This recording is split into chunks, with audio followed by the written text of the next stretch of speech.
সুপ্রিয় দর্শক সবাইকে স্বাগত জানাচ্ছি আমাকে শুনবার জন্য। আমি এখন যে বিষয় নিয়ে কথা বলবো সেটি হচ্ছে ওসমান হাদির মৃত্যুর পরবর্তী যে ঘটনাগুলো বাংলাদেশ সহ সারা পৃথিবীকে মানুষকে আসলে নাড়া দিয়েছে, যেটি আসলে আমাদের জাতি হিসাবে আমাদেরকে আসলে লজ্জিত করেছে। সে বিষয়গুলো আপনাদেরকে একটু জানাতে চাই।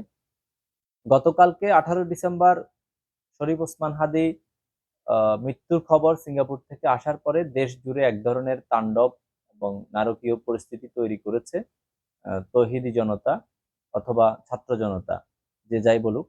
আমরা দেখেছি 5 তারিখের পরে পরবর্তী সময়ে এই তৌহিদি জনতার নাম দিয়ে মব সন্ত্রাসকে দেশে একটা জাস্টিফিকেশনের জায়গায় নিয়ে গেছে, যেখানে সরকার প্রশাসন, পুলিশ, সেনাবাহিনী, আহ এমনকি আহ, সচেতন মহলের মধ্যে এই প্রেশার গ্রুপ অথবা মব তন্ত্রকে একটা ভীতির চোখে দেখা হচ্ছে। গতকালকে আহ উসমান হাদির মৃত্যুর ঘটনার পরে আহ, এক কঠিন সন্ধ্যার মুখোমুখি হয়েছে বাংলাদেশ। দেশ জুড়ে তাণ্ডব, আগুন, সহিংসতা, ভাঙচুর, লুটপাট। আমরা যেন আরেকটা 5ই আগস্ট আমরা দেখলাম। আসলে যদিও আমাদের এই বিষয়গুলো কাম্য নয়। বাংলাদেশের ইতিহাসে গতকালকে একটা কালো দিন ছিল গণমাধ্যমের জন্য। দেশের সবথেকে আলোচিত পত্রিকা দৈনিক প্রথম আলো এবং ডেইলি স্টার, এই দুটো পত্রিকাতে পর্যায়ক্রমে হামলা, তারপরে ভাঙচুর, আগুন দেওয়ার ঘটনা ঘটেছে। এই ঘটনায় আসলে কারা লাভবান হয়েছে সেই ব্যাখ্যায় যাব না। তবে প্রথম আলোর মতো একটি প্রভাবশালী পত্রিকা, যে পত্রিকা গত 3 দশক সময় ধরে বাংলাদেশের মানুষের মনন গঠনে কাজ করেছে, এই প্রথম আলো নিয়ে অনেক বিতর্ক, এই ডেইলি স্টার অনেক বিতর্ক, বাংলাদেশের গণমাধ্যমের প্রথম আলো, ডেইলি স্টারের অনেক বড় ভূমিকা রয়েছে। বাংলাদেশের আর্থসামাজিক উন্নয়নে এই দুটি পত্রিকার যথেষ্ট ভূমিকা আছে।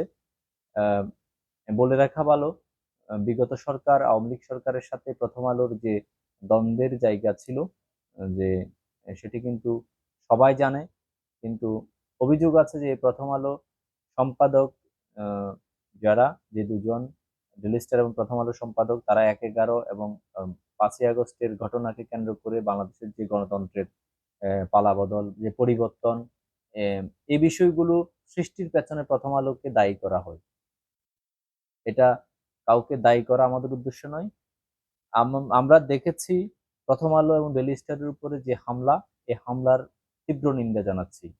একজন সংবাদ মাধ্যমের মানুষ হয়ে আমি, আমার কাছে এটি আমার হৃদয়কে আক্রান্ত করেছে। আমি ব্যথিত হয়েছি।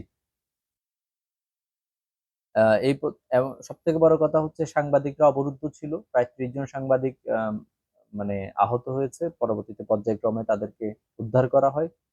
কালকের এই ঘটনার পরে উদীচীতে হামলা, আগুন দেওয়া হয়েছে। উদীচীর কি সমস্যা? প্রথম, ওসমান হাদির খুনিরা কি উদীচীর সাথে সম্পৃক্ত? ছায়ানট ভাঙচুর করা হয়েছে, তছনছ করে দেওয়া হয়েছে। বাংলাদেশের অবস্থিত খুলনা, রাজশাহী এবং চট্টগ্রামে বাংলাদেশ ভারতীয় হাই কমিশনে হামলা করা হয়েছে। এটা অত্যন্ত নিন্দা জানায় এই ঘটনার।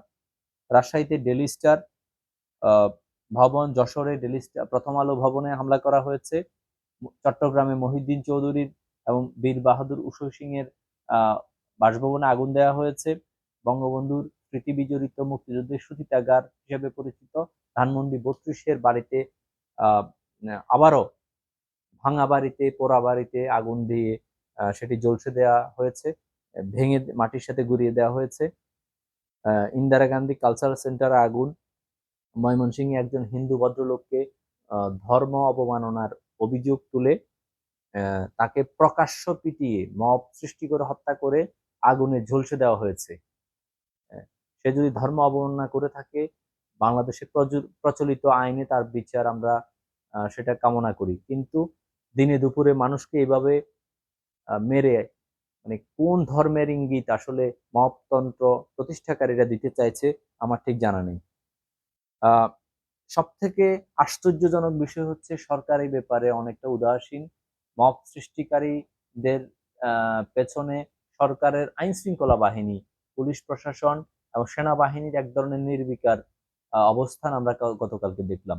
যদিও ওসমান হাদির মৃত্যুর ঘটনায় জাতিসংঘ স্বচ্ছ প্রতিবেদন কামনা করেছে, জাতিসংঘ অনেকদিন পরে কিন্তু কথা বলা শুরু করেছে। আজকে আমরা দেখলাম মার্কিন যুক্তরাষ্ট্রের নতুন রাষ্ট্রদূতের নাম সিনেটে অনুমোদন হয়েছে, সম্প্রতি এসে যুক্ত হবে।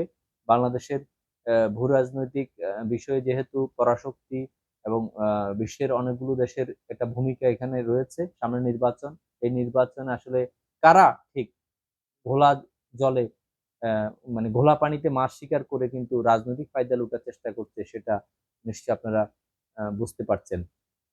আহ, আমি বক্তব্য শেষ করব, তার আগে আমি শুধু এইটুকুন বলবো, কালকে ওসমান হাদির জানাজা এবং কবি নজরুল পাশে, সমাধির পাশে ওনাকে শায়িত করা হবে। শায়িত করা হবে। বাংলাদেশে যেন আর কখনো কোনো আহ, মায়ের সন্তান, মানে কোনো মায়ের